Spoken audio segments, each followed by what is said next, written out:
All right, so I received a couple of questions about how can you play Skaven against Dwarf, and also how can you play Skaven aggressively.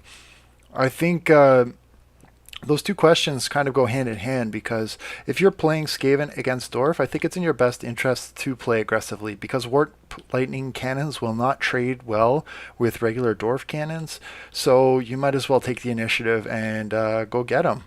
So here's what I think can work pretty well. You can take one, two, three, four, five units of these Deathglobe Bombardiers. I think these units are underused, but I just want to highlight that they do have 72 missile damage with armor pen, so they are probably the hardest hitting missile infantry in the game. Correct me if I'm wrong, but they're definitely up there.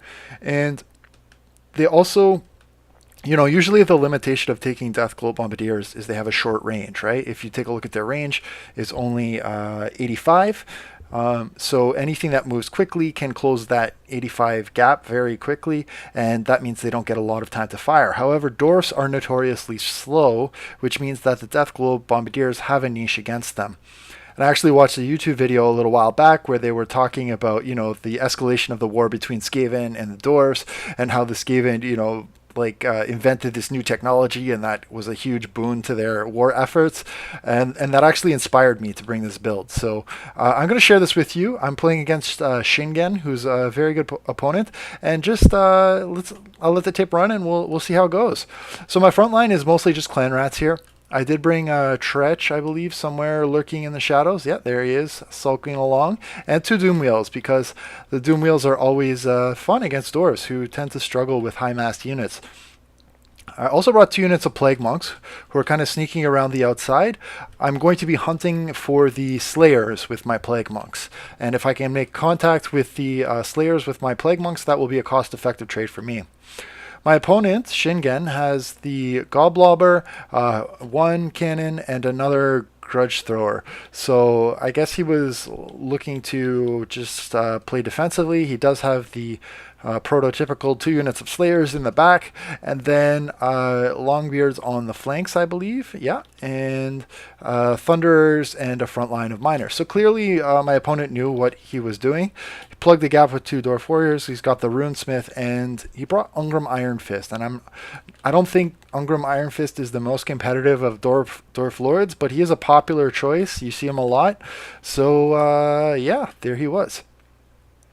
So what you'll notice is that I'm going very wide with my formation, and I'm going to start engaging with these Doom Wheels just to break up these miners with blasting charges, because I don't want them pitching their blasting charges in on my infantry. And with them tied up, that means that I can send in my clan rats without them taking the blasting charges to the face, and I'm going to be pulling the Doom Wheels out ASAP so that they don't get tagged by Ungrim Iron Fist. Now it does look like I've taken the Rune of Wrath, the Master Rune of Wrath and Ruin, so the Doom Wheel was slowed as Ungrim Iron Fist was chasing after him, but it was slowed too slowly, and again I was able to interrupt the Master Rune of Wrath. I was able to interrupt the miners with blasting charges. It does look like they were able to pitch them in at the last second there, but both Doom Wheels are online, fairly healthy. These Dwarf Warriors are wavering actually, just from the one charge of the Doom Wheel, and I guess maybe a little bit of missile play, but everything over here is just pitching in a whole bunch of missile damage onto these units, while the Doom Wheels just try and chase down routing and wavering units. Skrulk is summoning some clan rats. I am hunting after the Slayers with my Plague Monks, and also clan rat summons from Skrulk, just trying to keep these Thunderers tied up and offline. And yeah, I'm very happy with these engagements here. So the Doom Wheels have broken free. They can get into the Grudge Throwers. This is not really where I would prefer them to be, I guess, but it's not a bad option either.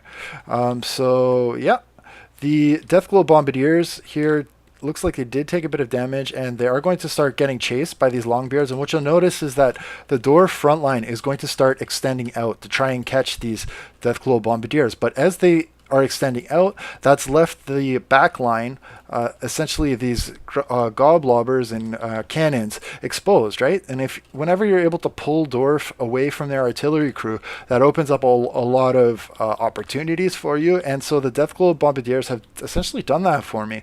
Now I did take some damage with a few of them, I guess, from the goblobbers and other things like that, but they are going to rally, they are going to come back, and what you're going to see is that I will be able to set up basically like a concave firing arc along this outside here and just shoot in at the doors along that outside. And yeah, so the artillery is pretty much broken off.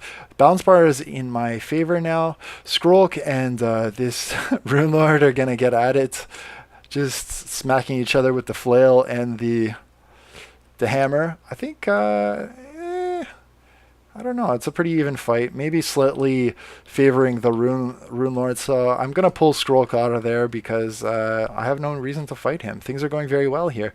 You can see the Deathglow Bombardiers are going to just spread out and, you know, make him chase one direction or the other, plug it up with some melee units in the middle.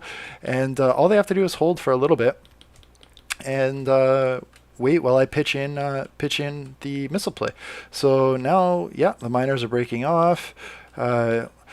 Looks like the artillery crews have rallied, but they're not going to stay there for long because I still have my Doom Wheels online and they're going to be going into them and just breaking them off again. So I think you can see maybe the writing is on the wall here. I'm going to hit the fast forward a little bit. The Slayers are going to try and chase after my Doom Wheels, but I still have some Plague Monks here that are going to be fighting them. It looks like this unit lost to the Longbeards, who are very stalwart, but like I said, I still have these Deathglow Bombardiers, and they're going to be pitching in their ammo and doing a lot of damage to the remainders of these troops. There's a unit of Longbeards hiding in the forest here, but I will find them and engage with them. Meanwhile, I can just cycle charge with my Doom Wheels pretty much everything until there's no infantry left on the map for my opponent. So it's turning into a little bit of a circus here with the Slayers out of commission from the Plague Monks. I can run my Doom Wheels with impunity, and that means big problems for the Doors because I can just cycle charge as much as needed until I break off the heroes. And you can see it's going to come pretty much right down to the end here. So yeah, Runesmith going to get punted. He did try and go into the woods to, I guess, get the debuffs on the large units like the Doom Wheel, but the Doom Wheel does have support of a whole bunch of infantry, and now finally Ungrim Iron Fist will get fully surrounded, and these two Doom Wheels are just going to cycle charge him into the ground. So let's take a look at Ungrim in his final stand here, and those Deathglow Bombardiers look so cool with the purple balls there. And we'll go to the end screen. Bam. Okay, so what do I think worked well in this matchup? Well, I think all of the Deathglow Bombardiers provided some value. If nothing else, they definitely forced the front line of the Doors to basically move forward. The Doom Wheels were fantastic because once you're able to wrap up those Slayers with Clan Rat summons or with Plague Monks, then you can pretty much go wherever you want with the Doom Wheel. Now, they did bring the Master Rune of Wrath and Ruin, which does provide a snare for the Doors and debuffs the speed of the Doom Wheel, but I think the Dwarves need to be very selective about when and where they're using that, because if they use it at a distance like you saw at the beginning, Ungrim Iron Fist was just not quite fast enough to catch up to the Doom Wheels, and that meant that the Doom Wheels were able to keep running along their way without taking very much damage. That's why I don't think Ungrim Iron Fist is the most competitive Dwarf pick. I think if you just go regular Rune Lord, drop the Runesmith, and then you can get an extra couple units of Thunderers. I think the Thunderers provide a lot more problems for units like Doom Wheels, because if you do charge, let's say I charge a unit of Doom Wheels into one unit of Thunderers, well, you can still have two other units of Thunderers that are shooting in on the Doom Wheel. So I think the Doors, maybe they, even if they wanted to keep Ungrim and the Runesmith, I think they could have dropped one or two of these artillery pieces and then just gone for a little bit more midline missile infantry. That would have caused a lot more problems for the Doom Wheels. So overall, very fun match, great player that I was going up against, Shingen. He definitely knew what he was doing, and I hope for any Skaven players or aspiring Skaven players who want to learn how to maybe play a more aggressive style of play with them, maybe this gives you some ideas. Thanks so much for listening. Take care. Bye.